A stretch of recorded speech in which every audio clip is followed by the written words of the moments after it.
yes. Thank you, Disha. Yes. Yeah, no problem. Bye. Bye.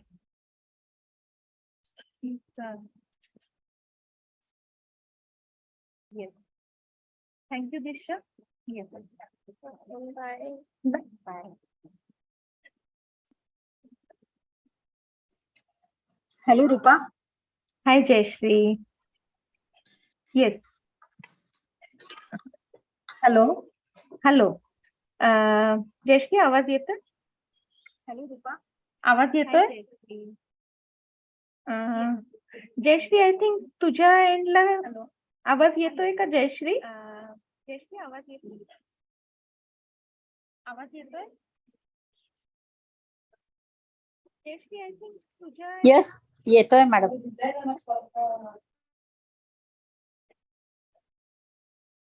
Is there delay in voice? समझ नहीं आ रहा. Yes येतोय madam. येतोय ना? Okay great.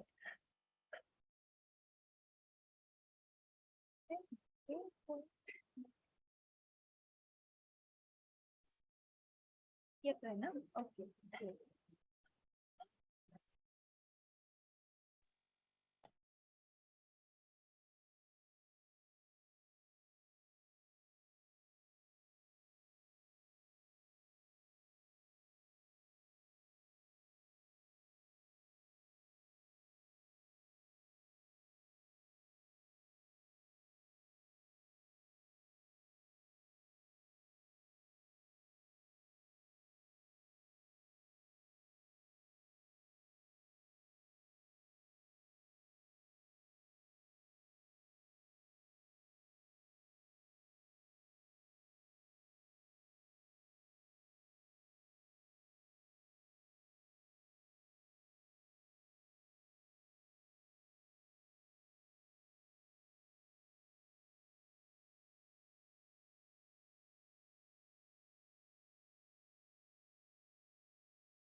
Hello Rupa. Yes, hi Jayashree, आवाज येतोय तुला? हा येतोय येतोय. येतोय Yes. ना? हा, तेव्हा मला वाटतं काहीतरी गडबड होत होती, हा एको मग का काहीतरी. हो येत नव्हता आवाज. Yes yes.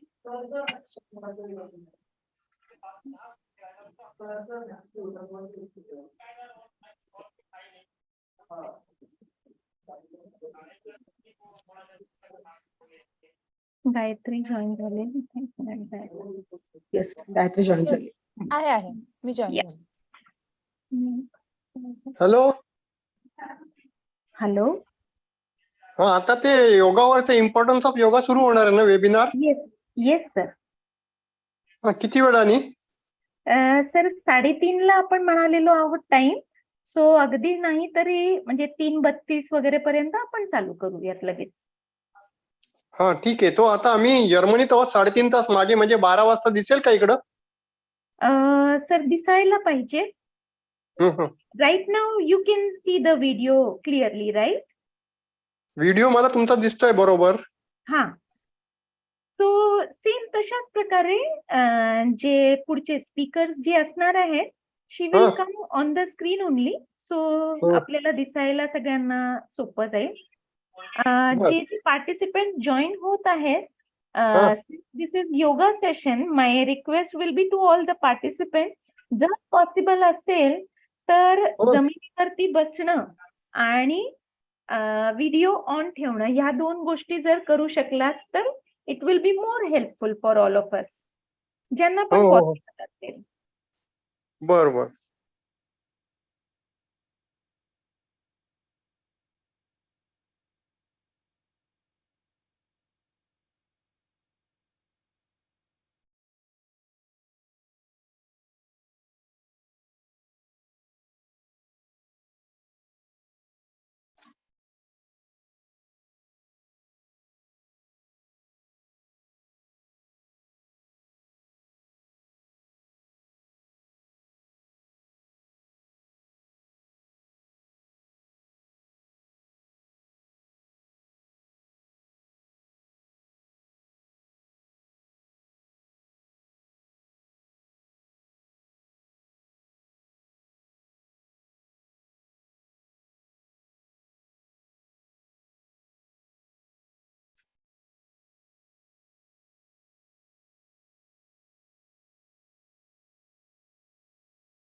Yes, we will make sure to keep it in Hindi or English, definitely.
Rajalakshmi ताई, नमस्कार.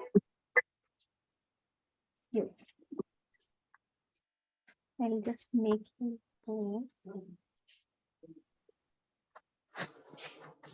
झालं बाई. अनुराधा तुला यायचं इथं? हं?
Dr. Gayatri, Yes, can we start the session? है ना? 3:33 हो गए. We can start. It is 3:30. Yes. Just once again, you can request everyone की ज्यांच्यासाठी possible असेल, they can sit down on the ground.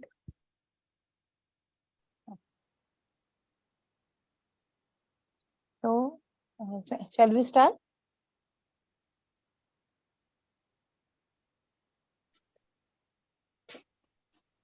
Am I audible? Yes, yes, yes. Okay. We will start the session. तो योग शास्त्र से मन का, व्याकरण शास्त्र से भाषा का और वैद्यक शास्त्र से शरीर का मल शुद्ध करने वाले पतंजलि ऋषि को नमन करके हम आज का ये सत्र शुरू करेंगे. योगेन चित्तस्य पदेन वाचा मलं शरीरस्य च वैद्यकेन योपाकरोतं प्रवरं मुनीनां Patanjali प्राञ्जलिरानतोऽस्मिन्. Good afternoon, friends. I welcome you all on behalf of Mukta Charitable Foundation. Please mute everyone. I'm not able to hear.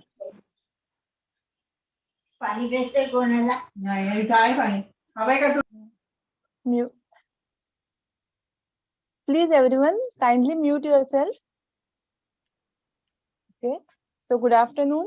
I welcome you all on behalf of Mukta Charitable Foundation for the 6th lecture of our monthly lecture series. International Yoga Day is celebrated annually on 21st June. And to commemorate this International Yoga Day, Mukta Charitable Foundation has arranged today's lecture. Yoga is a practice that has been around for centuries and it has been increasingly recognized as having a positive impact on our physical, mental, and spiritual health. So, to enlighten us about this important topic, we have with us today two eminent speakers, Dr. Rajalakshmi and Dr. Snehal Deshpande. But before we start with today's topic, I would request Dr. Rupa Agarwal, Secretary, Mukta Charitable Foundation, to say a few words about our projects of Mukta. Dr. Rupa, please. Yes. Good afternoon, friends. आप सभी को मुक्ता charitable foundation की तरफ से नमस्कार। मुक्ता charitable foundation जो कि 2005 से समाज सेवा के अलग अलग विषयों को लेकर काम करती है। Under Mukta foundation we have started with HIV/AIDS helpline, which is currently running in Pune as well as Bihar.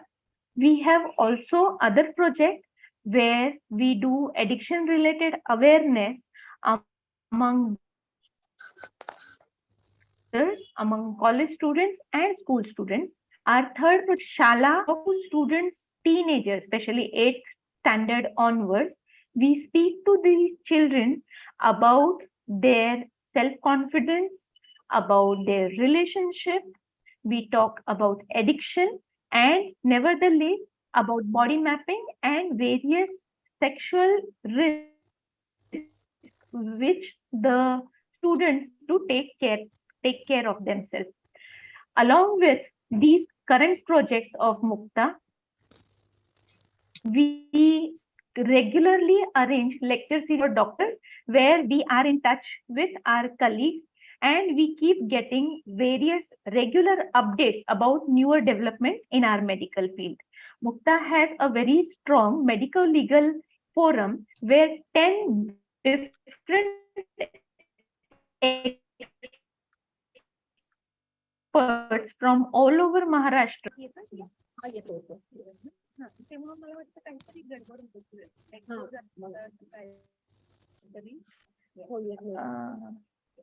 Is my voice clear now? It's cracking in between. Oh, 1 second. It is little different. Yeah. So, as I was mentioning, the medico-legal forum of Mukta is run by 10 experts of various geographical areas in Maharashtra, and they provide medico-legal support to our doctors members. Currently, last 1 year, we have started a mental health helpline on behalf of Mukta, because while working with HIV, with addiction, with school-related issues, parenting, relationship, so many things are there, and we realize that with COVID, the various mental health related problems were on a rise. And because everyone cannot deal with these problems on their own, they need some kind of psychological support. And to provide this support, we have considered starting a mental health helpline. Mukta Mental Health Helpline basically is run by psychologists who have completed their graduation in psychology and are capable of dealing with various problems and able to guide us, able to do counseling for our issues on the phone line. So without any hesitation, keeping your confidentiality properly, they can talk to you, and I'm sure you all will be able to get enough containment of your feelings while talking to these people. So during the course of today's lecture, I will also put the helpline number in our chat box. Now, with various different current running programs, we try to keep our members updated and taking care of their prevention of various illnesses. This is the yoga related session that we are having today. And yoga being covered under various aspects, we thought instead of conducting one online asana demonstration, let us understand the actual concept of Patanjali Yoga, actual concept of the logic or the theory of yoga, and that too from someone like Dr. Rajlakshmi Madam. And along with yoga, now yoga is channelizing of energy on our physical body level, and how does it proceed further for our spiritual growth. So for that, we have shaken hands together with Heartfulness Institute, and in the second part of our talk, we will have Dr. Sneha Deshpande, who will introduce us to that part of the spirituality. So without any delay, I will hand over the charge to Dr. Gayatri. Thank you, Dr. Rupa. Now we will start with our first lecture, Importance of Yoga by Dr. Rajalakshmi. She has done her BAMS. She has been practicing Iyengar Yoga since last 40 years and also teaching general and therapeutic yoga since last 25 years. I request you, ma'am, to start your lecture. Namaste to all. Am I audible to you all? Yes, ma'am. So now you started with English. Rupa went ahead with her Hindi, and now I am going to give lecture. My lecture will be in Marathi. So I am very thankful to you organizers, and I am very grateful to all the Zoom people who are present here for this. So now you started with prayers. I will start with Smaranam. Same Smaranam. Yogena chittasya padena vacham malam shatirasya cha vaidyakena yopa karotam pravaram munina patanjalim pranjaliranatosmi Hari Om. So this is Patanjali Mahamuni's Smaran. ज्याला पतंजली महामुनींचं स्मरण असं म्हणतात. ह्याच्यामध्ये पतंजली महामुनींच्या कार्याची स्तुती केली आहे. त्यांचं कार्य चित्तशुद्धी, वाचाशुद्धी आणि शरीर शुद्धी हा क्षेत्रांमध्ये आहे, आणि ह्या तिन्ही क्षेत्रांमध्ये त्यांचं योगदान त्यांनी ग्रंथ लिहून केलेलं आहे. तर त्या पतंजलींना आम्ही आदराने नमन करतो असं या श्लोकामध्ये म्हटलेलं आहे. योग ही हजारों वर्षों. राजलक्ष्मी ताई, हम लोगों को हिंदी या इंग्लिश में लेना पड़ेगा क्योंकि few of our audience. Yoga is developed last thousands of years. It is developed. It's art and science. It is science and art, both the things, and it has developed for so long period. So this is art and sciences of that long period, and it deals with our physical, mental, as doctor said, it is mental health, physical health, and our spiritual health. So the literature about this science was scattered.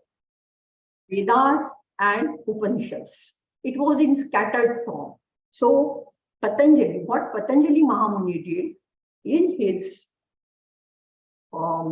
Patanjali Yoga Sutra. His book is called Patanjali Yoga Sutra, which deals with Chitta Shuddhi. See, Marathi and Sanskrit, because the Grantha is in Sanskrit.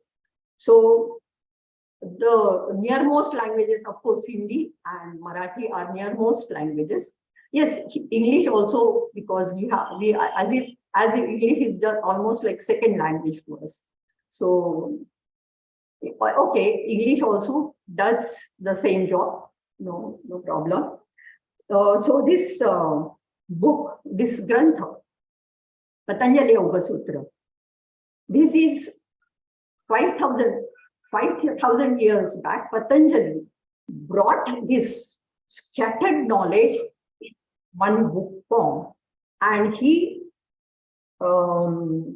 this subject in his book he describes in 195 sutras, aphorisms. Okay, so in those sutras he mentions all the secrets about yoga. And this 195 sutras are divided into 4 chapters. And those chapters are called padas, divisions. So first pada is samadhi pad. In samadhi pad, he deals with samadhi. He discusses about samadhi. Then second part is sadhana pad. So for yoga, how many things are useful? For example, our body itself is first and foremost prop for yoga sadhana. So this second chapter, second pada, deals with sadhana, that is props, the instruments which will be used for this sadhana. Third pad is called vibhuti pad. So when yoga sadhana becomes firm, yogi gets established in his practices of yoga, he starts developing different powers. And those, what are those powers and how he gets those powers and how to deal with those powers, all those things are discussed in third pada. It's called vibhuti pada. And fourth pada or fourth chapter is kaivalya pada, which deals with emancipation, moksha. He tells things about moksha, emancipation. And this Patanjali Yoga Sutras are also known as Ashtanga Yoga of Patanjali. Ashtanga means he deals with 8 aspects of yoga. And what are those 8 aspects? They are yama, niyama, asana, pranayam, pratyahar, dharana, dhyan, and samadhi. That's why some people call this book, this grantha, as Ashtanga Yoga also. Patanjali Ashtanga Yoga. But in my opinion, when we talk about these 8 aspects, they are not like steps that you do yama first, then afterwards you do niyama, then you go for asanas, then pranayam. It's not that. They are not like steps. You don't go stepwise. They are like angas means they are like different organs of the body. So you have to accept yoga as it is with 8 of its aspects. Not doing just pranayam or not doing just asana. Not doing just yama. Yama means aham, ahimsa, satyaste. So I'm doing ahimsa and I'm doing yoga. It's not that. So you have to accept it as with 8 of its aspects. Now let us talk about my Guruji, B.K. Iyengar. So as I mentioned his name and his start, so let me introduce him also, because we cannot proceed forward without talking about him. So first, let me say a few words about him. My Guruji, B.K. Iyengar, Bellura Krishnamachari Sundararaj. That's his full name. So people used to call him Sundararaj.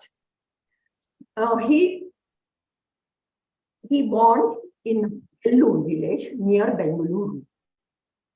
But as it happens, since his birth, he was very fragile child, very sick child.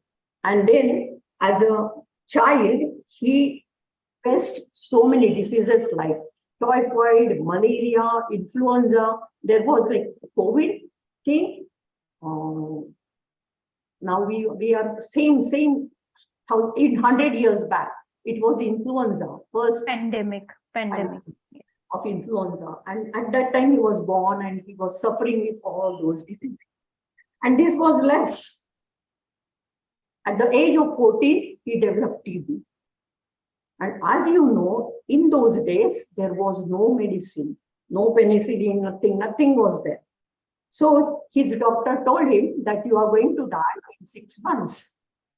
And at that same time, as it happens that his married sister, her husband was going out somewhere, outstation, So they called him so that somebody will be accompanying his sister when she was alone at home. So he went to Mysore to his brother-in-law's place, where his brother-in-law was staying. His name was T. Krishnamacharya, and he was staying in Mysore, and he was serving in the court of Raja, that king of Mysore, and he was teaching there yoga to all the family of king, means the family king. But at the same time, he was teaching outside his praja. So Raja as well as praja, everybody was learning yoga. And he was very learned person. And darshanik, we call it, now olden days they used to call darshanik, because he learned all the darshanas. And in that respect, he used to travel a lot, giving lectures on yoga and different darshanas also. So he was on that trip, and when he returned back, he saw Sundarajan's condition, and he came to know that he is very sick with TB. And he said, why not try yoga? So anyway, you are going to die after 6 months. So 6 months life is remaining. So die after do yoga and die if you want to. And that's how T. Krishnamacharya become his yoga guru. Under his severe observation, he started yoga practices. Mostly it was asana practices. And after 6 months of severe practices, means what we can say that his teacher was very strict teacher. So under his strict observations, slowly he started regaining his health. And at the same time, when he was doing yoga sadhana, same time he was attending his school also. By that time, he passed his matric. At that time, it was matriculation. He passed his school exam also. And when he was 16 years of age, his guru sent him to Dharwad and from there to Bangalore to teach yoga to ladies. Because at that year also, 1936, ladies were also interested in yoga. Tying 9-yard saris, they used to do yoga. But they wanted some young boy to teach them and not the elderly people, because only male teachers were there. So he went there to teach yoga to ladies. And he was teaching yoga in Belgaum. At that time, one doctor from Pune saw him, and then he invited him to teach yoga in Pune. And on his invitation, he came to Pune to teach yoga. At the very beginning, he was teaching yoga in PYC Gymkhana for the sports people who were there. And then he started teaching in different schools also.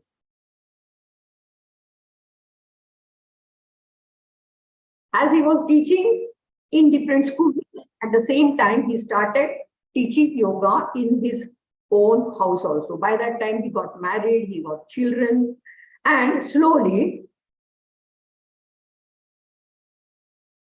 he found a place in Model Colony where he started building a special building for yoga classes. It is really a special building.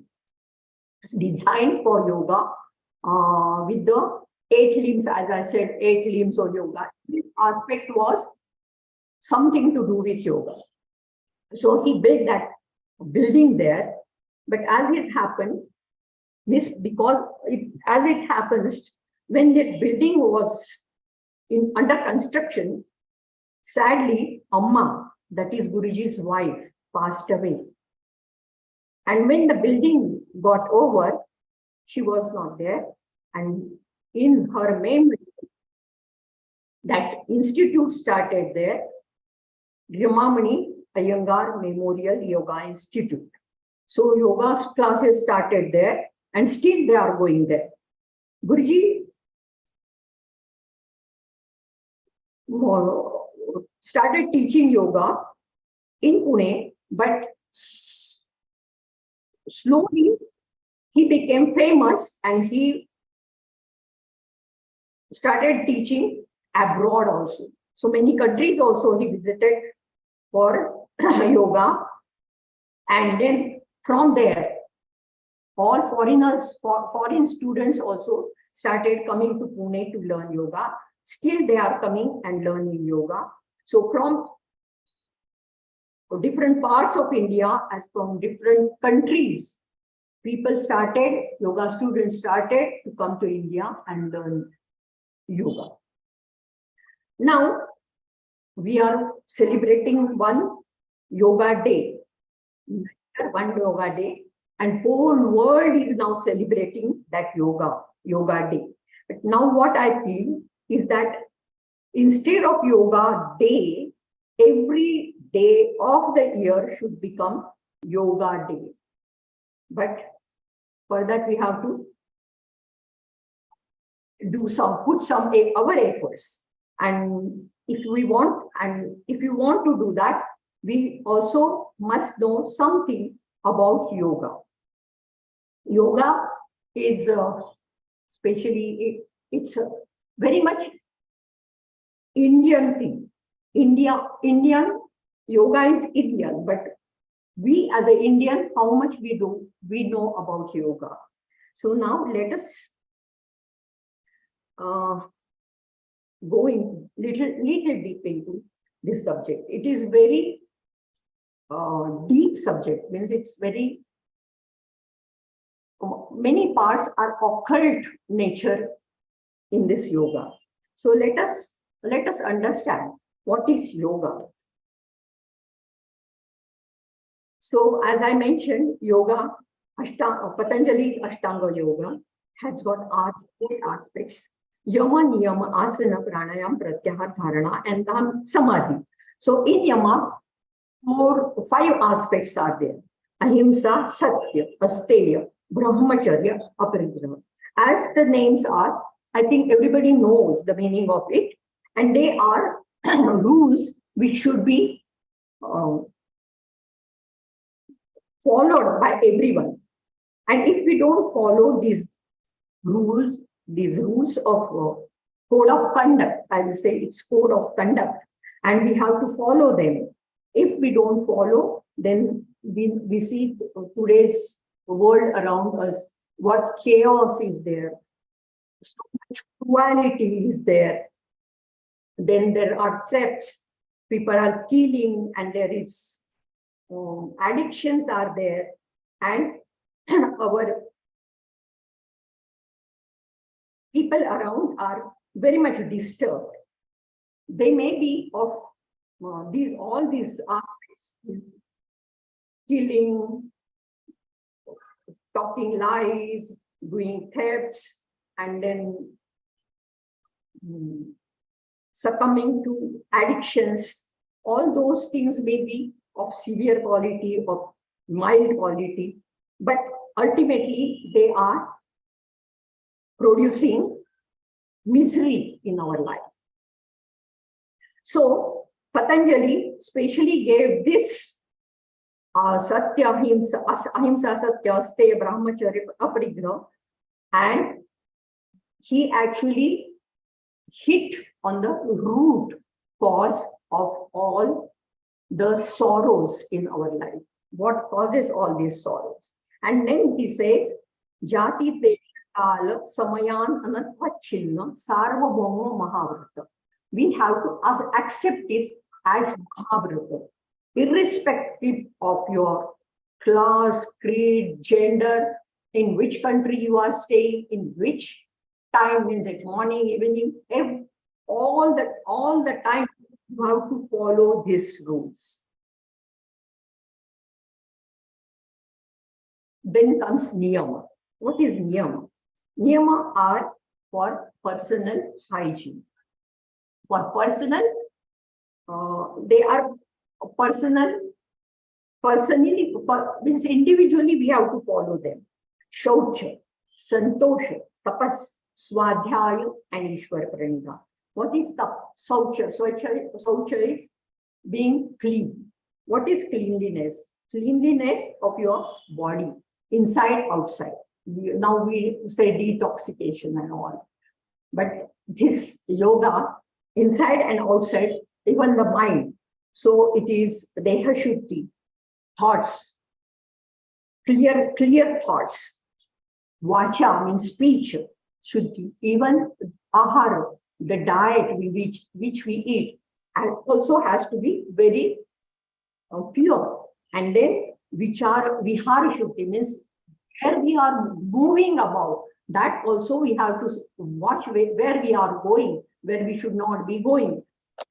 Especially when we were facing this COVID pandemic, we started following all these rules.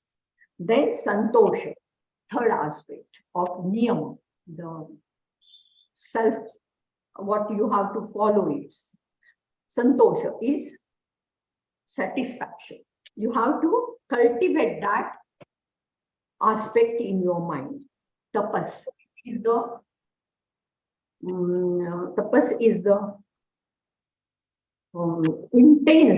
intense practice, intense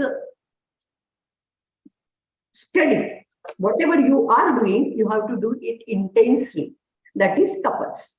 Swadhyaya, it has got two words, swa and adhyaya. Swa means your own self, and adhyaya means to study. So it's own study, self-study. Self means Atma. It's not how I look and on that, what is my height. It's not that. It's the knowing about your own self. What is my I am? What is I am? What is my Atman? And for this study, beginning is there, but it's never ending. It doesn't end at all. Then comes Ishwara Pranidhana. Ishwara is Almighty. You have to always do his smaran, have faith on him, and whatever you are gaining, you have to give it to him, to Ishwararpan. It's called Ishwararpan. You have to surrender everything to him. Then third aspect is asana. So yoga asana are third aspect of Ashtanga yoga. Doing asanas, you get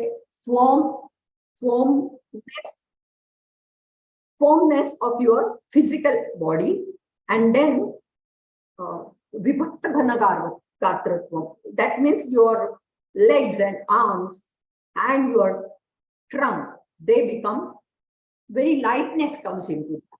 So easiness in your movements. You become alert, agile. That is sthira sukham asanam.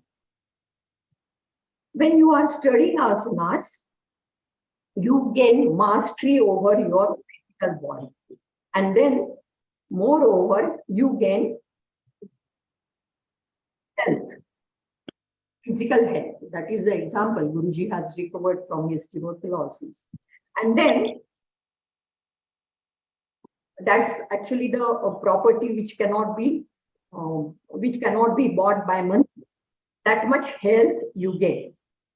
Then, after doing so much of yoga, you understand your physical existence, your mental existence, and your Chaitanya Shakti, means your means matter and energy. Two things are there. We are two things. That's what we understand. And in between is your mind. But there is no boundary to where your physical existence ends, where your mind starts, and where your energy begins. They are so much intermingled into each other. But slowly, when you start doing yoga, you understand their specific nature. Even asanas, yavat jiva yoni. As much jiva yonis are there, on this earth, those many asanas are there, but few asanas are, we have taken very few asanas. For example, there are asanas like Vrikshasana, Tadasana, Padmasana, Shalabhasana, Vrishikasana. If I go by names, you will understand that I'm just telling you the evolution of human being, like animals, birds, rishis, munis, and even god, goddesses, names of god and goddesses are given. Hanumanasana, Natarajasana. So when you start doing asanas, your dualities of mind vanishes and you become formed in your mind and your physical body. Then comes pranayama. In pranayama also there are two words, pran and ayam. Prana, see there is confusion about pranayama, and we get confused because in our own or any other, I don't know any other Hindi or also, oxygen is called prana vayu. So that prana we connect with pranayama. It's not that. It's not oxygen. It's Vishwa Chaitanya Shakti. So it's energy. Prana is energy and ayama is its spread. So, or it's channelization. How you channelize that in your body is pranayama. So when your asanas become four, then you come to pranayama. Pranayama is of two types, samantraka and amantraka. Samantraka, you see, names are, that's why I sometimes feel speaking in Marathi becomes much easier for me. Samantraka is with mantras and amantraka is without mantras. So nowadays, when we want, after COVID especially, if diffusers and all are kept. So we want the air to become more purified, and that's why we put some essential oils in that, and then we smell those oils and we feel good.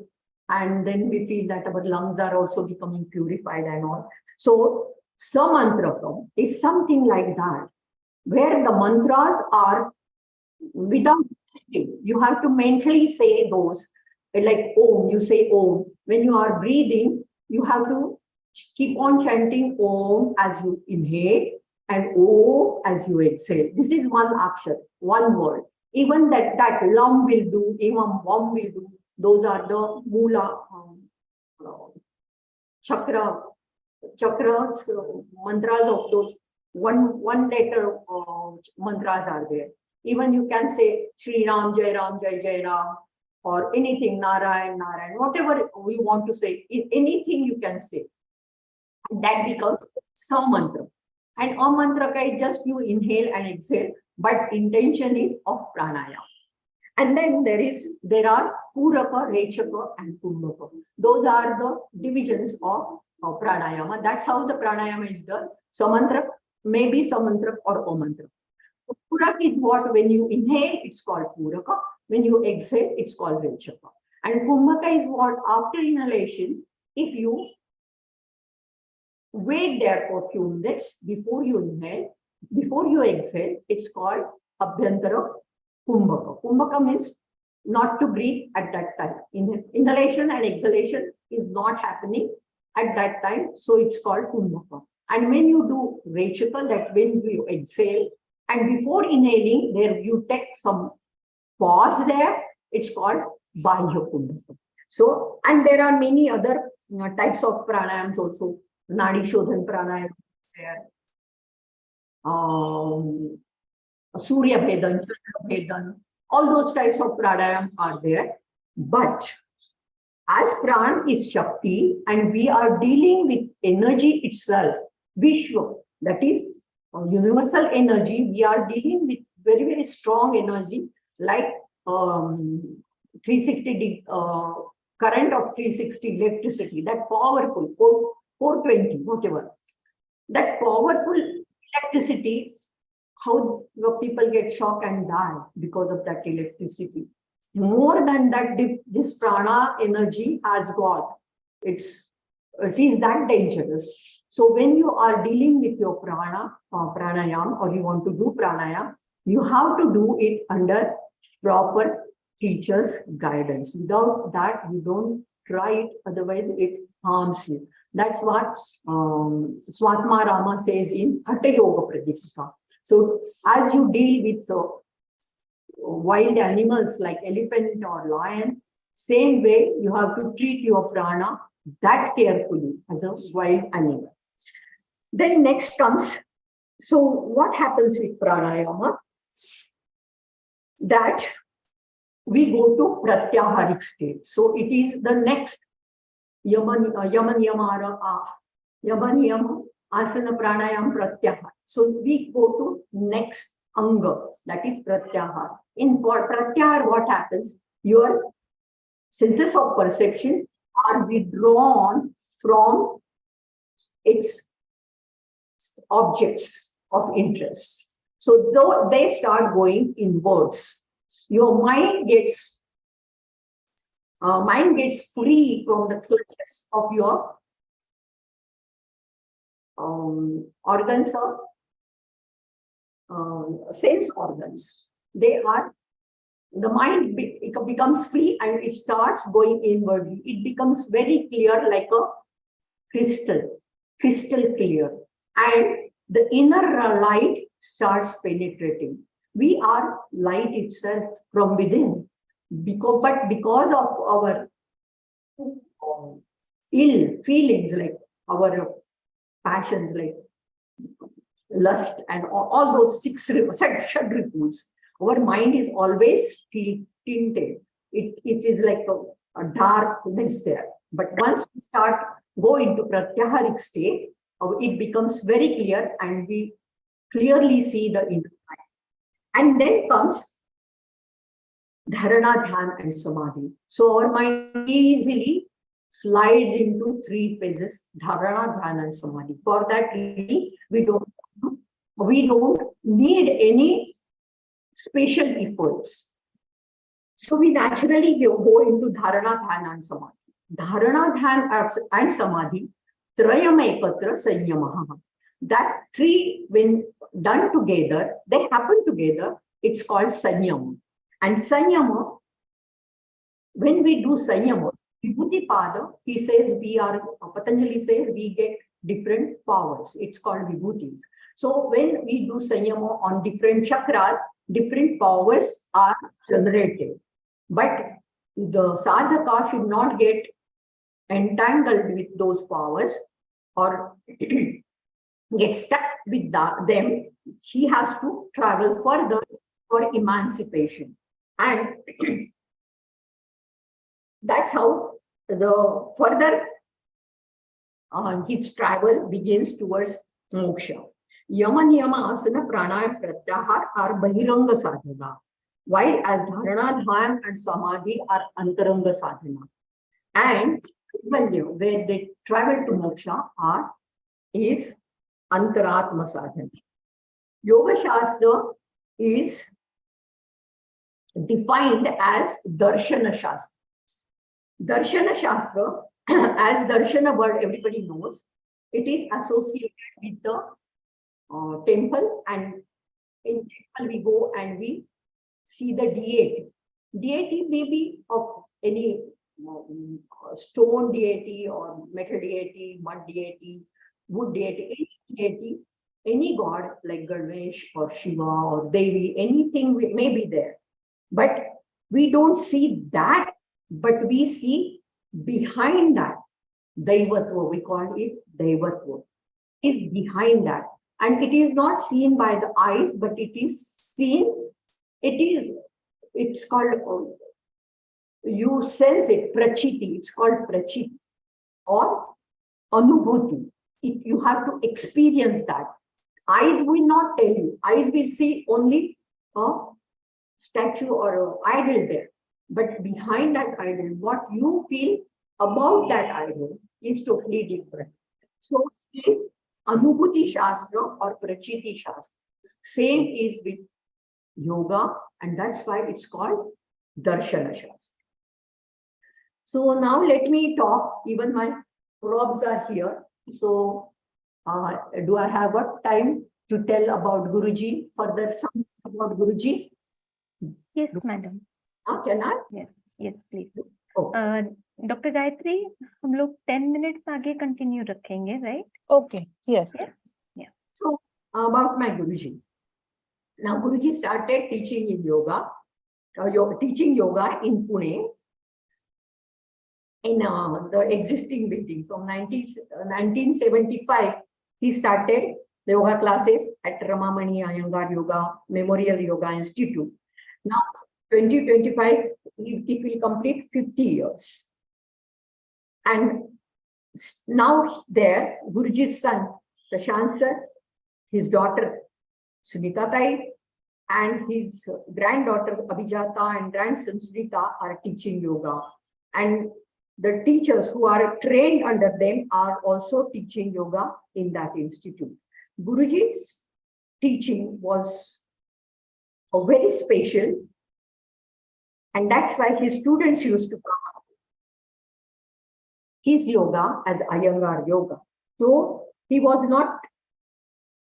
never liked it to be called Iyengar yoga. He used to always tell that I am teaching Ashtanga yoga. Guruji himself got cured from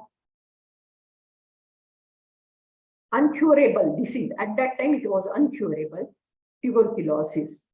From the age of 6, as a child, from the childhood, he was 6, and his doctor gave him 6 months of life.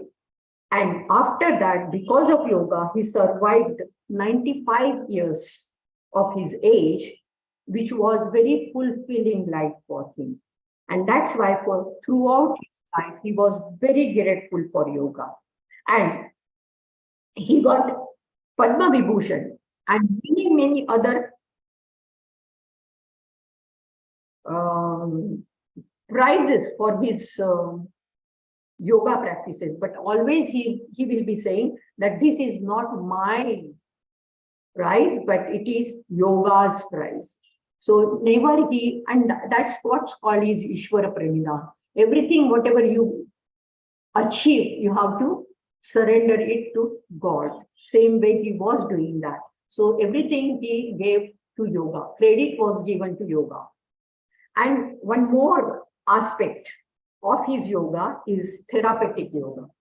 And he was treating different physical and mental diseases, and he was helping with yogasana to those patients who used to suffer with physically or mentally. Even Geeta ji, which she is no more there, sadly, she passed away. His daughter, along with him, she was also working with him in yoga, therapeutic yoga classes. She was helping for ladies also. She was great help she helped in all ages of ladies, especially in pregnancy and post-pregnancy also. Yoga helps. One more important thing about Guruji's yoga is Guruji's props. As yoga was getting popular, he was getting many students, and as you know that when student comes, sometimes he faces some problems or other. So to overcome those problems, because number of students will be more and he cannot be attending each and every student. So he was finding some help like prop. So initially a wall, grill, table, even the mattresses, rolled mattresses, towels, bed sheets, ropes, belts, even the water storage tank, he started using all those as a prop to support so that student can easily attempt asanas.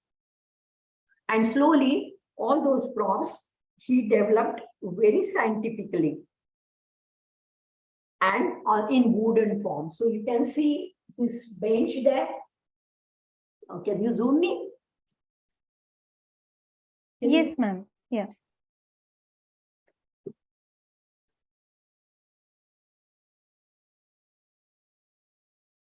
I'm just giving you this example. Yes. Yes. I hope madam is visible to all the participants as speaker No. focus No, rakha hai. but if Yes. they can see, it's okay. So this prop is between the danda and the prop. If you just lie down on that, you get such a nice opening. All the 16s are here. Head, chest, abdomen, legs are getting separated. So to do this pose, a student will take at least 2 to 3 years of practice. Before that, it's not possible to go independently for this posture. So these types of props are, even the ropes which are hanging there on the wall, they are also very helpful to develop flexibility. So all these props were, that is his contribution to yoga. Now these props are freely used by everybody. And people were saying him that you please take patent of all these props. But then he refused. He said, as everything belongs to yoga, it's nothing of mine. So he refused to take the props for it. So whatever is not possible with these props, it's possible. It becomes possible. So since 1975, as when the institute opened, since that year, I started going to yoga. And still I'm continuing. So nearly 50 years now, more or less, I'm into yoga. And people ask me, now how long you are going to practice yoga? Is it not complete? So I want to tell you, yoga is not something like a course. You finish your degree and then you get certification and then your education is over. So yoga is not like that. As I said, as if I'm talking to her only. She is talking on the phone. So just so you can, okay. So as I said, this study has got beginning, but it doesn't have any end. So it's lives together. You have to study it. To my feeling, it's lives together. You have to study this. Okay. Now I hope that I have inspired you enough, and I give all my best wishes, and I hope that you will start walking on this yogic path. So all the best to you, and thank you very much, Rupa, and all you organizers. I thank you very much. Thank you very much, ma'am, for sharing your experience and knowledge. Thank you so much, ma'am, for beautifully explaining about Ashtanga Yoga. And there are a few questions in the chat box. Can we take them, ma'am? I don't mind. I don't mind. So, can anyone start with yoga, or is there any specific age for starting yoga? Oh, no. There is no age as such. You know, we have got children batch. They start at the age of 7. Yes, of course, 7 is the age, not before that, because bones are very fragile and we cannot mold at that time unnecessarily. We cannot tax them. So, And 7. And then we have got senior citizens yoga also. It's not that I'm aged, I cannot do, I cannot bend. As I explained you, we have got many props on which, with the help of that, we can start doing yoga. Ma'am, Thank you. is there any rope therapy kind of therapeutic course for doctors?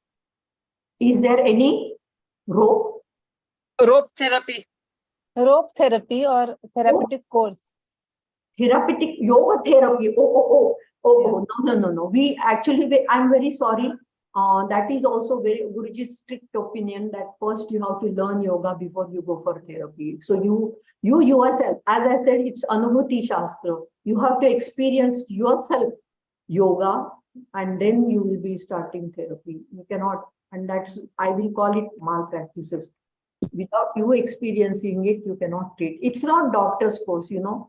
Doctors don't have to experience disease to treat disease. But here you have to really experience what is yoga and then only you can treat. That's why I asked for any courses for doctors. Because we usually do every day yoga.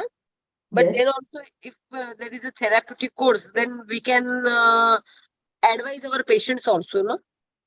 Actually, for that, I think you have to come to our institute and come and learn yoga with us, and then you will understand more about it. Okay. Yeah. If I may add, Dr. Chaya, if I may add, basically definitely yoga का प्रशिक्षण दिया जाता है जो interested हैं वो सीखने में, और वो प्रशिक्षण के लिए डेफिनेटली मतलब सबसे मेन तो चीज की ऑनलाइन वगैरह टाइप के क्लासेस से ज्यादा सामने जब ये प्रशिक्षण लिया जाता है तो यस मोर इफेक्टिव, बिकॉज छोटी से छोटी पोस्चर रिलेटेड, आपके ब्रीदिंग रिलेटेड बहुत सारी चीजों के इनपुट्स उसमें ऐड होते हैं, and with that instructions taken properly the yoga instructors, and then they once they get that title of yoga instructor under guidance of senior yoga teacher, they definitely can further conduct classes or yeah. Last question, ma'am. Is every student expected to complete all the 8? Please mute yourself. Someone. Maybe if anyone has any question, they can write in the chat box so the question is clearly understood. Yes, Dr. Gayatri, please. Okay, so is every student expected to complete all 8 stages of Ashtanga Yoga?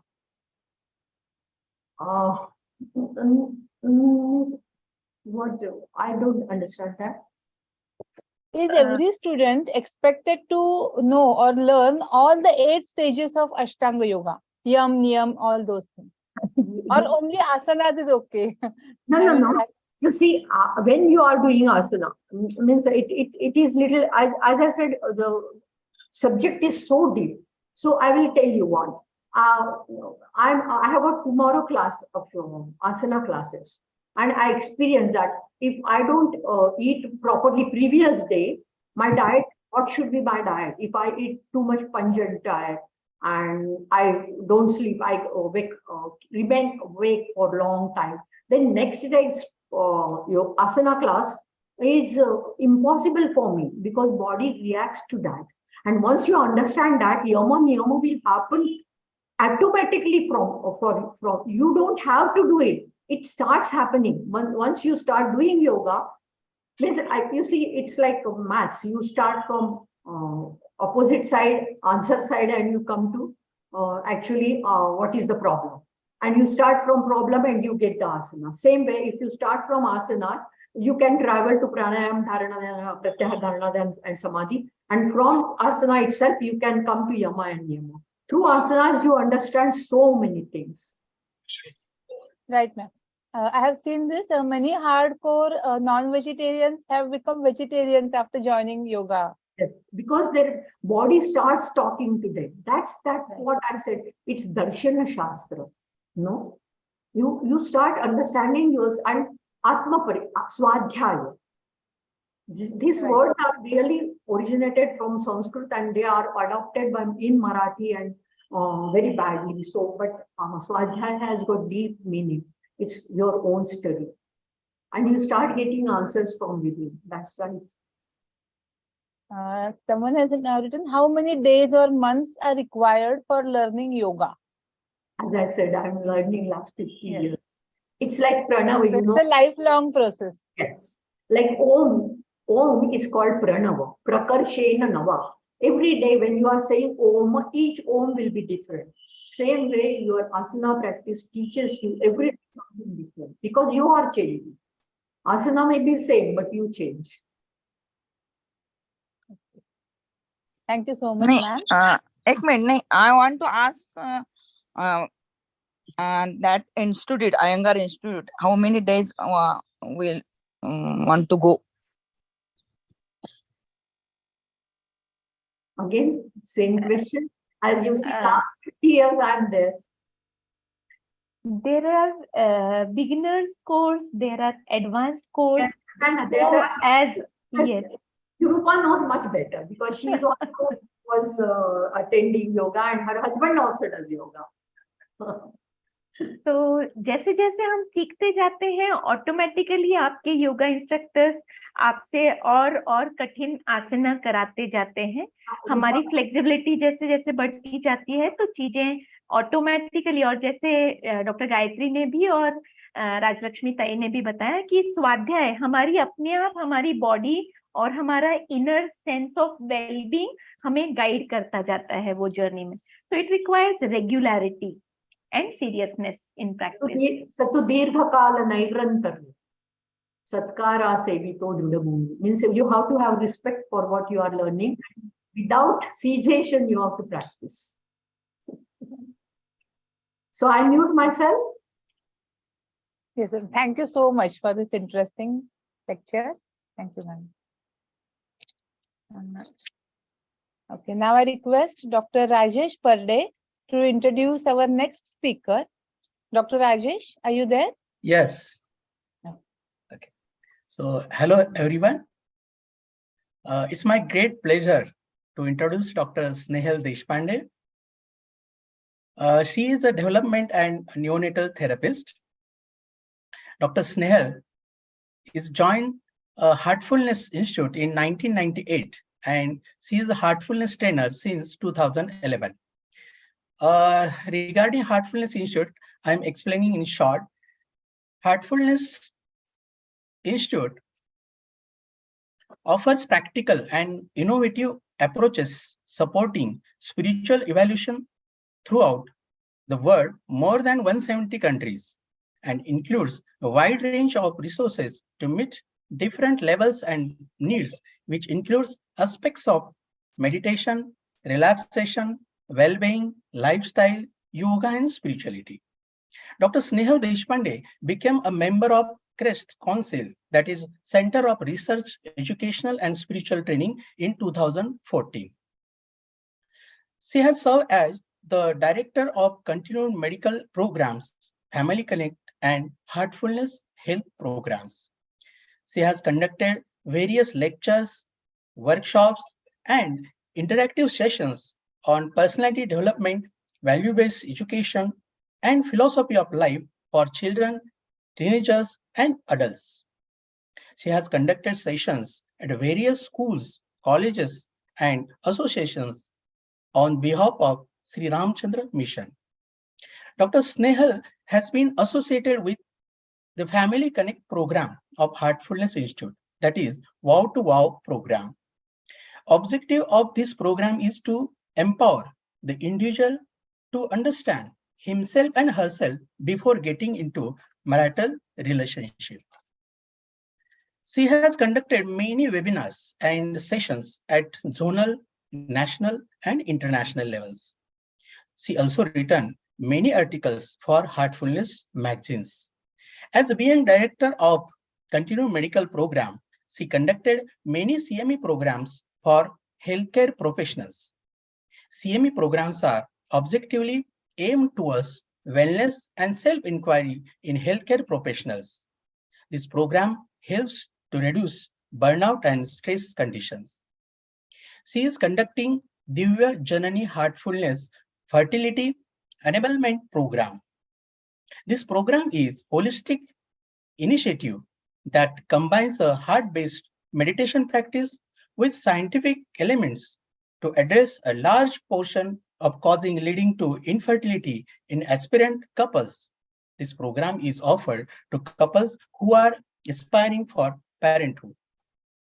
He is also conducting external training for many corporates like Taj Group, Hinduja Hospital, Yashoda Hospital, Apollo Hospital in Hyderabad, AFMC in Pune, Bharti Hospital in Pune, MGM Hospital, and many more. So I request the most dynamic, enthusiastic, and very active personality, Dr. Snehal Deshpande, to share your experience of journey from yoga to spirituality. A big thank you to Dr. Rajesh for your very kind introduction. It is very elaborative. Thanks a lot. And thank you, Dr. Rupa, for the invitation. I appreciate, and though I'm in US, I think Zoom has made the world very small and we can connect with each other very well. So that is one of the good points which advantageous points which COVID has given us, Technology. that Yes, we are technology. able to connect on technology very well. So having said that, let me start with my presentation.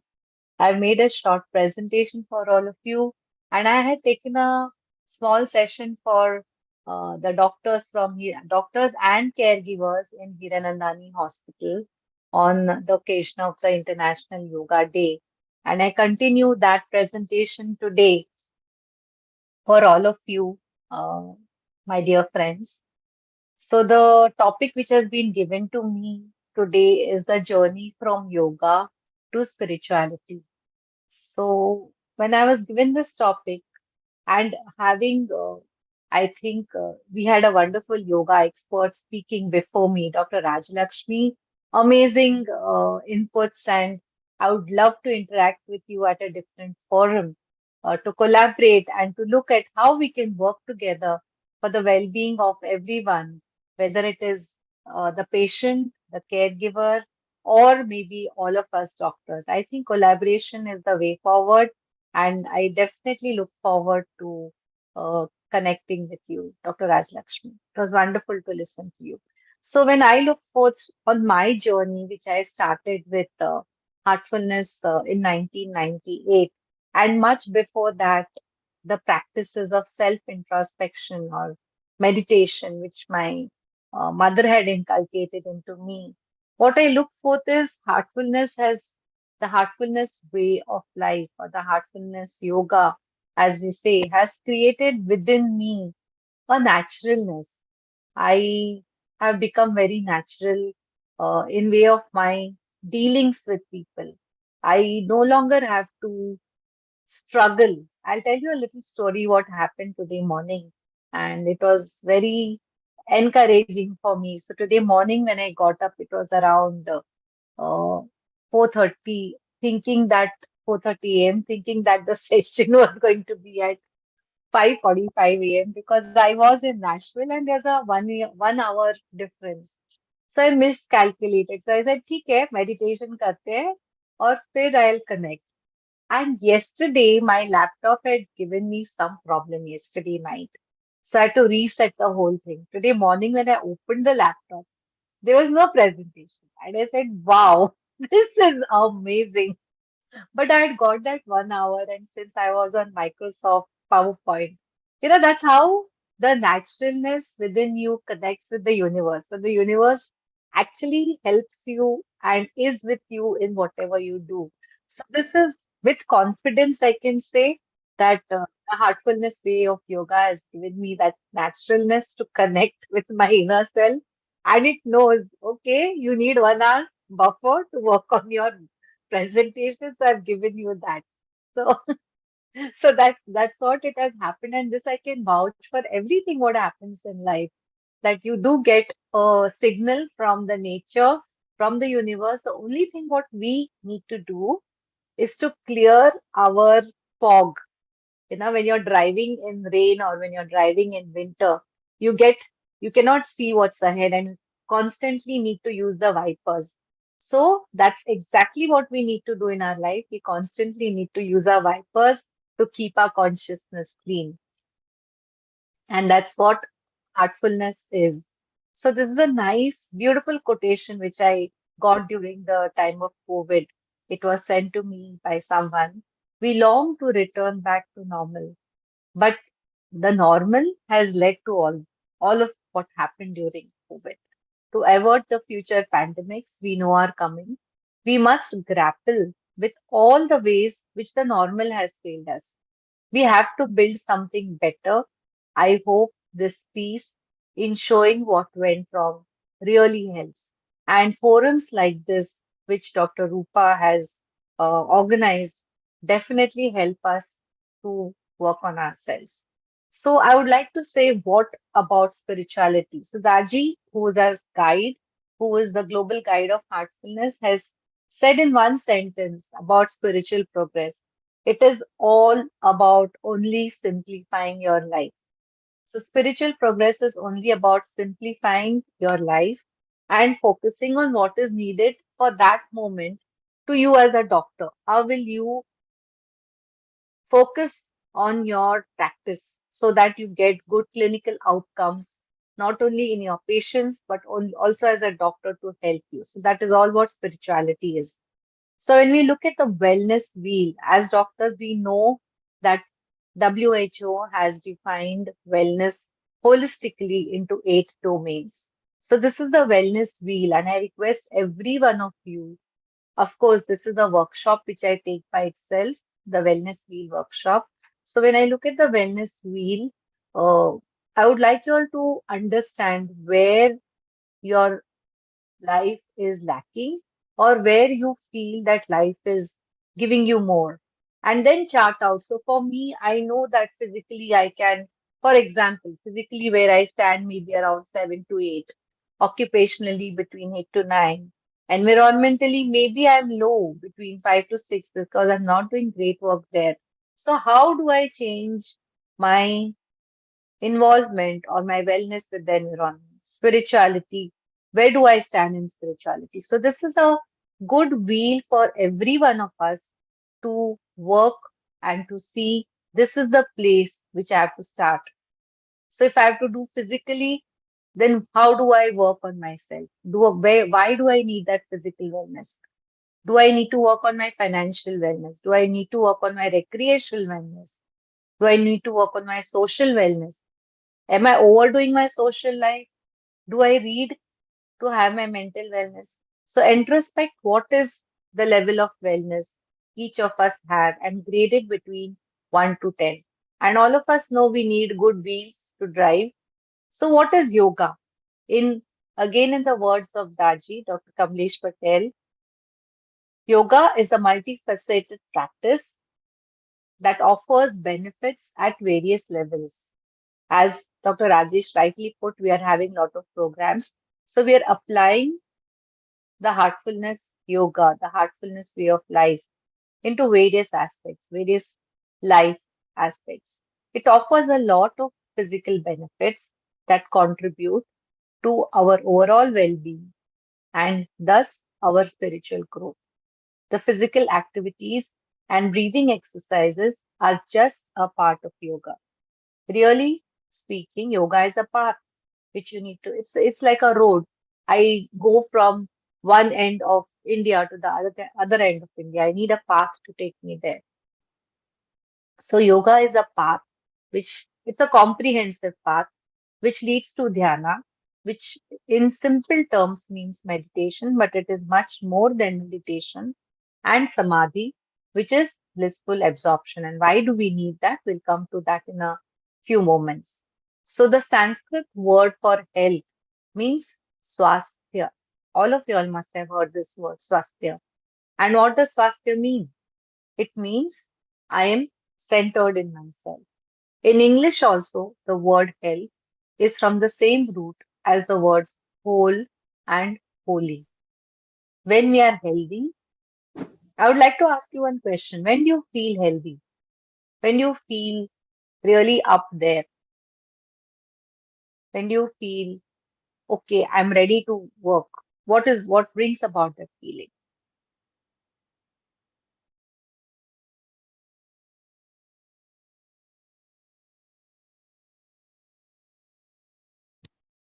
When you're happy? Yes. And when do you feel happy?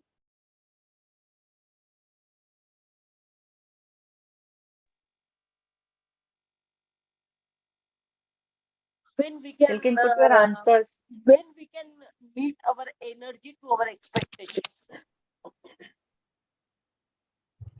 Physically fit, someone has written. Dr. Chaya mentioned that when we can use our energies. Energy levels meets our expectation that I want to finish this work. I should not get Yes. Tired or something. Means about energy levels. Exactly. Right? Yeah. So she feels that it is to do all with energy levels, which is very right. So that's exactly what. And when does Mentally that and energy come? Yeah, physically, mental mentally and fit.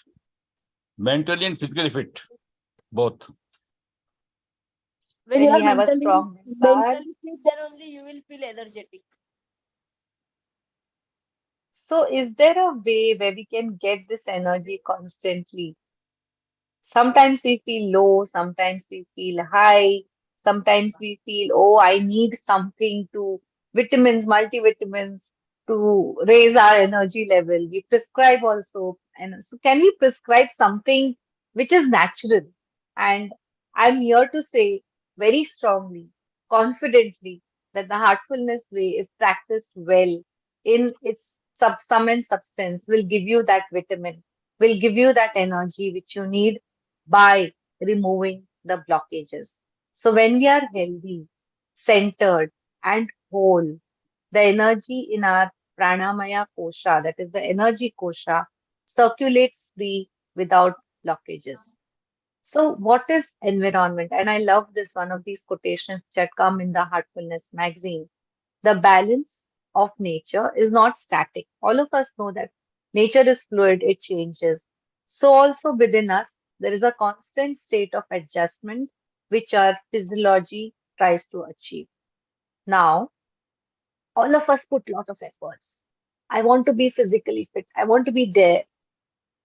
But if you see this diagram, and this is from the book Heartfulness Way, which I would encourage you to read. If you see the vertical axis, you see complete focus there, which we do during our examinations. And the horizontal axis has effort on one side and effortlessness on other side, focused and unfocused. All of us want things very fast. Our zamana quick ka hai, instant. We don't want to put a lot of efforts, right?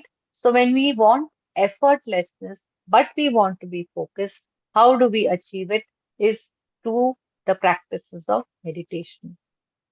If you're going to be effortless and you're going to be unfocused, you'll be only daydreaming. If you're going to put in efforts and you're going to be focused, you're going to land up into something which is called as concentration. And this I used to do. So I used to practice meditation before coming to heartfulness. And my mother used to tell me, focus, focus, yahan pe light pe focus karo. And I used to really struggle to do it. But that effort which I put in was focused. And what I got as a result was concentration, which helped me to excel in what I was doing, but it did not give me the naturalness and the ease with which I'm breathing and which I'm able to perform today. When you're unfocused and you put in efforts, it leads to nothing but frustration. And if you're not putting in efforts, of course, you're just daydreaming. So, well being is what we all strive for. We all want to be well, we all want to be energetic. And the entire crux why Dr. Rupa has taken so much of trouble to put this seminar together is because she wants all of us to be well. So, what are the different energy states we are all comprised of? What do we talk of? So, the yogic psychology in heartfulness, or even the Patanjali's Ashtanga Yoga, speaks of these energy states. The outermost being Anamaya Kosha, followed by the Pranamaya Kosha, followed by the Manomaya Kosha, followed by the Vijnanamaya Kosha and the Anandmaya Kosha. So when we feel complete, we feel joyful, we feel energetic, we are there in that bliss sheath. And any sort of pida, any sort of external manifestation manifests first in the physical sheath, the energy sheath. I'm feeling low. Physical sheath is when we experience the world of matter, something which all the patients come to you when they have problems physically, mentally. So there are, and as a doctor, if you can modify these koshas and help the patients, I think that's the best thing what we can do to our clients. Identifying where the blockages are, mental, physical, where is the blockage? Identify and treat the patient or maybe heal the patient. So what does yogic psychology say about healing? This is an entire again philosophy. You all can read it in the Heartfulness magazine. I mentioned I've given you all the link in this slide, and I think we can share these links with you as well. So there are instinctive thought patterns or tendencies. We keep thinking, ye karna hai, wo karna hai, today evening, now it's evening, now evening I have to go after this somewhere. So thoughts continuously keep coming. And we as humans have 70 to 80,000 thoughts per minute. If that is so, how can we really focus and look at our own well-being? So we have to remove the impurities in our thought patterns, and that is kleshas. But we all know that there are obstacles which come in the way, which are vignas and vikshepas, that is distractions. And all of us have a very common distraction nowadays, which has become a part of our body, which is the mobile. So how do we remove this mobile? How do we remove the distractions? How do we remove the obstacles? This is all what the Heartfulness Way teaches us or looks. So patients come to us with different problems. We also have different problems. So beautiful quotation which I like to share here is, when a flower does not bloom, you don't look at the flower only, you also look at the environment. So you fix the environment in which it grows and not the flower. So yoga for us as healthcare professionals is a way of life. And why is it a way of life? Because we are working day in and day out with people who are vulnerable. And people who are vulnerable come to us with hope that this doctor is going to heal me. So how can I become a better healthcare professional? I think the answer lies in how can we play with our consciousness. So what is consciousness? I'm conscious, I'm aware, I'm talking to you. So consciousness is just a film between two oceans, the subconscious and the superconscious. Now subconscious is all where your thoughts, everything comes from the subconscious. It drives us. Now, how do we work on the subconscious? There's one beautiful practice which Heartfulness gives, and that is cleansing or cleaning, which helps you to remove everything which is not required for your spiritual growth to expand into the superconscious. So it's a very, very easy way if it is practiced well. So heartfulness is the way towards finding the reality which is hidden within yourself very naturally. And that naturalness, that ease, what does it do? It helps you to boost your immune system. It helps you to reduce your blood pressure and cholesterol, to reduce inflammation, to increase efficiency of oxygen use, to reduce anxiety and depression, and increase the telomere activity. And we have lots and lots of heartfulness research papers which have come in to confidently say that these are the various ways in which we can offer uh, different advantages, not only to ourselves, but to the patients who come to us. On the outside, people will say, oh, wow, he's such a poised doctor, I can go to him. So these three words, presence, poise, I hope all of us know this. I'll keep continuing to talk about it. So to discuss a little bit before I go into presence and poise, Swami Vivekananda has beautifully explained that it is our consciousness, our chit, that is the engine that draws the prana, energy. If I don't have energy, how do I get energy? Draw it from the surroundings and manufacture that energy within yourself. And how do we do that? By practicing meditation and cleansing.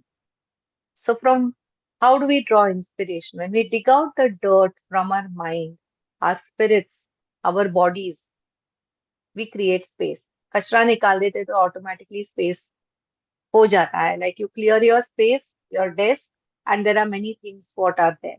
So in this space, many new things can be brought out, the potential energy that lies within.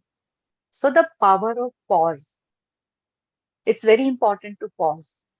Anything happening, someone coming in with an emergency, just take a deep breath, pause, and connect to the energy within. The source of love is deep within us. We can help others realize a lot of happiness. One word, one action, one thought can reduce another person's suffering and bring that person joy. So pause before doing anything. Just take a deep breath, close your eyes, and start your practice. I think it really makes your day well. The second word is poise. Poise is very essential. Dr. Rajlakshmi spoke a lot about yoga, even as a doctor. The posture which you carry, the way which you talk to patients defines you. So that is your poise. And the third word is presence. So pause, poise, and presence. I would like you all to go back to these three words today. Take a pause, reflect on yourself, do the breathing practices. We'll go through a session of relaxation and be present. So how do we do that is something practically which we'll go through. These are few collaborations which Heartfulness has done. We started our Yoga Mahotsav, which culminated in 2023 in Madhya Pradesh, which the tagline was Har Dil Dhyan, Har Dil Dhyan. So every day, every heart meditates. This is what the Culture Ministry and the Ayush Ministry have proposed, and we collaborated with both these ministries. During the phase of COVID, we had a lot of collaborations with different yoga institutes, and we had a beautiful paper coming out of this, health-related quality outcomes with regular yoga and heartfulness meditation practices. And we found that there was a great advantage which was seen physically, mentally during the time of COVID. This is a published study which I am showing you all. So we are looking at health as a yatra, as a journey, swasthya, and that is from I to we. Health never can only be restricted to I, it has to be a we. And that's what heartfulness is all about. We speak about all of us. We start with these four basic practices: relaxation, going on to dhyana, going on to cleansing, and going on to inner connect. We have various detox practices: stress detox, fear detox, anger detox, and a lot of offerings to all of you. We have master classes, Udemy classes. We have the Heartfulness app, the magazines. For children, Dr. Rajesh Pardee will definitely vouch for. Brighter Minds is a beautiful program for children. We have the School Connect, Teachers Training, Corporate Leadership. As he mentioned rightly, the CME programs, retreats, the Heartfulness Green, and many more books. So this is a book which will be coming in October. It will be released in October on spiritual anatomy, meditation chakras, and the journey to the center. There is another book which is called as Wisdom Bridge, which I want you to read and want you to apply because it's on parenting. Having said that, before I say thank you, I would like to give you a small experience of relaxation if if you have the time. Dr. Rupa, can I do a Yes, brief ma'am. Yeah, sure. explain? Yeah. So I request all of you to be seated in a very comfortable position wherever you are. Give yourself that space. Keep all your distractions aside. Switch off from the physical world. Bring your attention to the present moment. Slowly and gently close your eyes.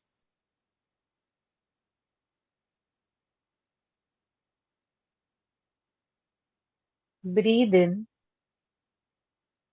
and breathe out naturally. As you're breathing in, breathe in all the love Mother Universe wants to give you.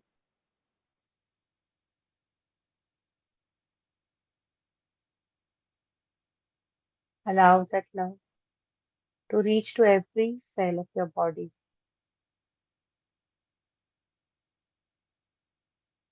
Relaxing you, re-energizing you.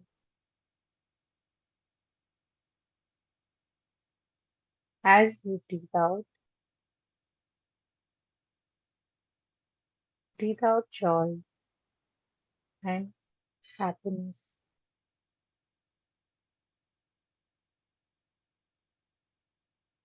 Allow that joy and happiness to spread within your house, within your vicinity, within your community.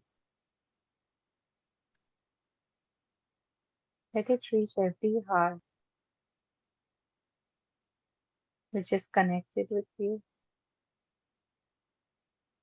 and through you.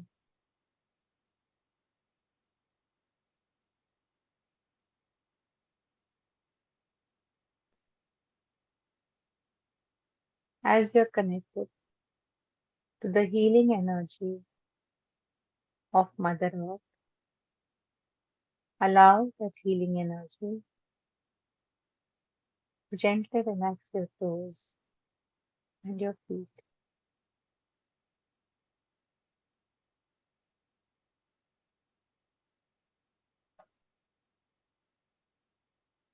Allow your ankles to relax.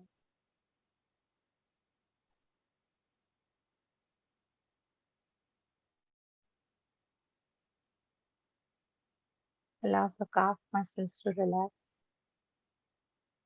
your knees. Bring your awareness to the place where you're sitting and gently let go. Relax your thighs,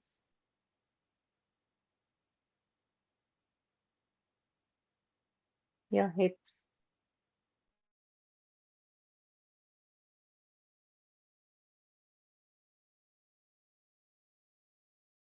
relax the muscles of your lower back.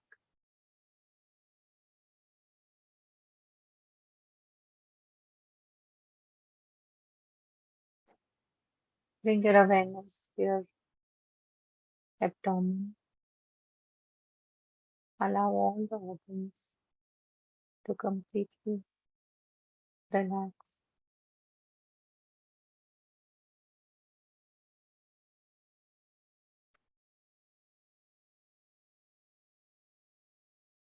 Relax the muscles of your middle back and your upper back. As you're breathing in and you're breathing out, relax your lungs, your chest wall,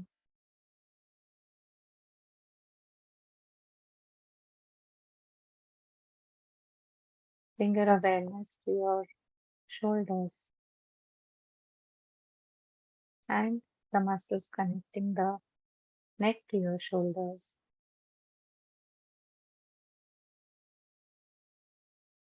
Breathe in and let go. Drop your shoulders. Relax the muscles connecting the neck to your shoulders.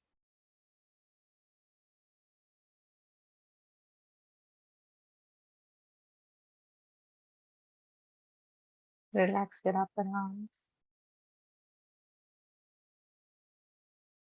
elbows, forearms,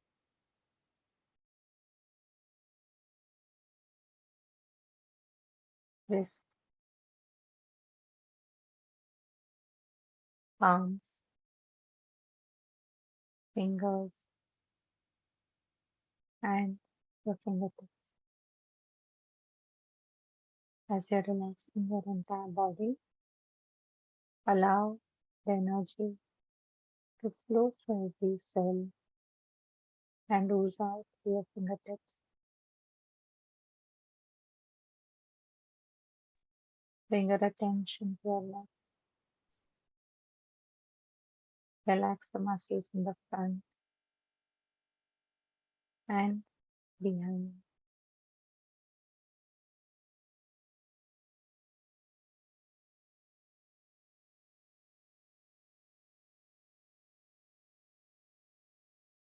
Your face. Relax your chin, cheeks, nose, eyes,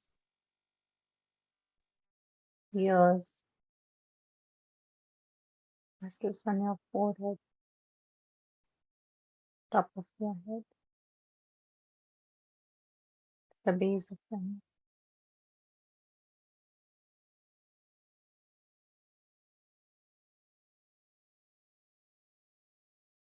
Your entire body is completely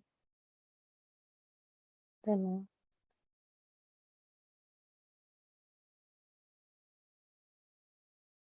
Bring your awareness to the region of your heart. Feel the love and the lightness within your heart.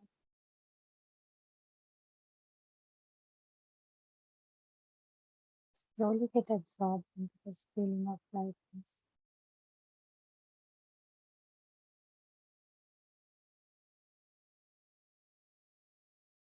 And spend a few moments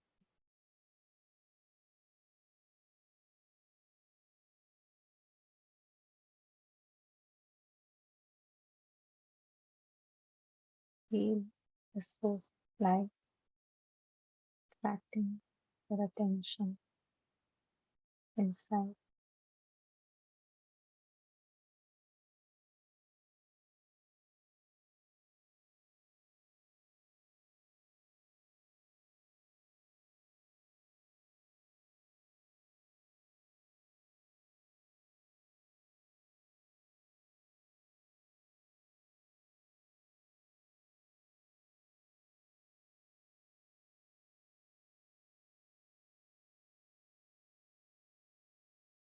This way,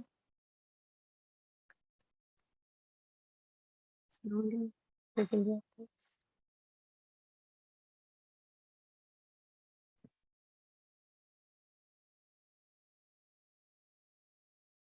And gradually, whenever you feel comfortable, you can open your eyes, making a mental note of how you felt during this process of relaxation.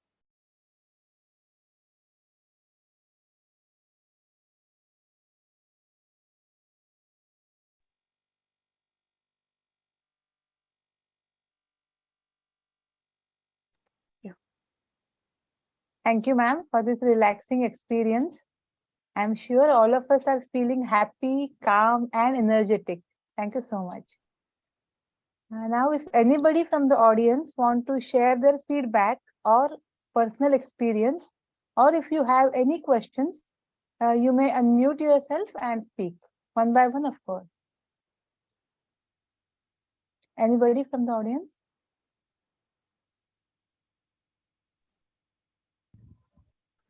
Yes, madam. Can I? Yes, sir. Yeah, am I audible? yes, you are audible. This was a good experience of relaxation, and I compared it with the Shavasana from Ashtanga Yoga.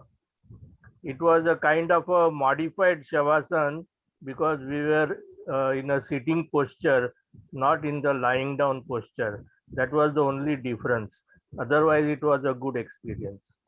Thank you very much.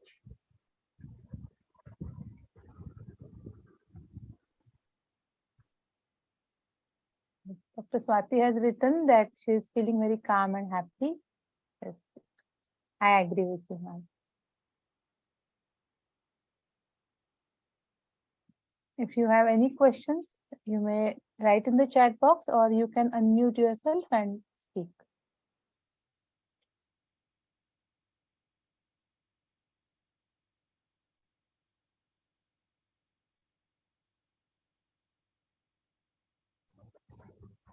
I am Parag Samil. Am I audible? Yes, sir. You're audible. Yeah, madam has mentioned about unblocking the energies, and it means that there is certain pattern of energy around us, which she had showed in the presentation, that Annamay Kosh and Manomay Kosh and all that. But how do we penetrate those energy around us and clear the blockage? This is my question. So as I mentioned, we have 4 daily practices, and what we introduced today to you was the first practice, that is relaxation. When we start the heartfulness way of life, we start with 3 basic sessions with a heartfulness trainer. And in these 3 sessions, you're exposed to the next 3 practices, that is dhyana, meditation, cleaning, which we do in the evening. And also there are 3 different types of cleaning which we follow, and the inner connect. So these 4 daily practices form the 4 pillars of the practice.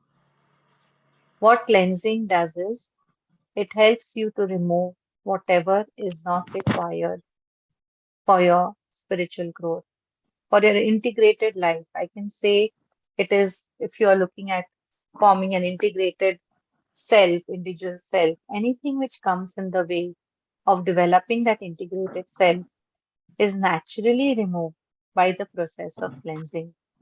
You don't have to think, Arey, this is there, that is there. The moment you give a thought, everything, all complexities, grossness are going away from my system in the form of a black smoke. And we do that in the evening.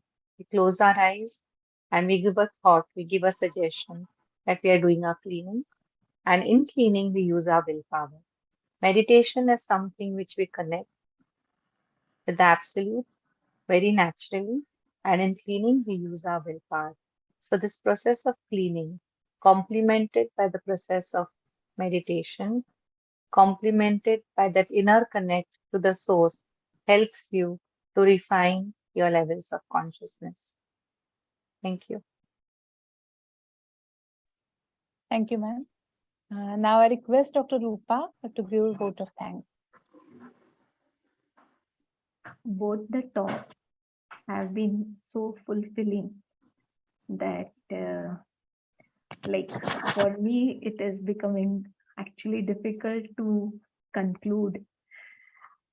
We started with getting information about Iyengarji and how the person who was declared by his doctor that he may not survive for more than 6 months with physical yoga, asana practice, not just survived for more than 8 years, but gave lot many newer practices for the society to by making the yoga and asana sahaj and making things further easy with use of props. And as Dr. Rajalakshmi mentioned, the journey starting from all the first part of the Ashtanga towards the last part where it comes from asana and samadhi. And as she correctly mentioned, that we start with any one part, automatically the rest of them, they slowly over time, they fall in place. After that, we started with the session on heartfulness with Dr. Snehal. As it was mentioned by Dr. Rajesh, as well as later during the presentation by Dr. Snehal, that the pause, the poise, and the presence, see basic things, they are making us aware of our behavior.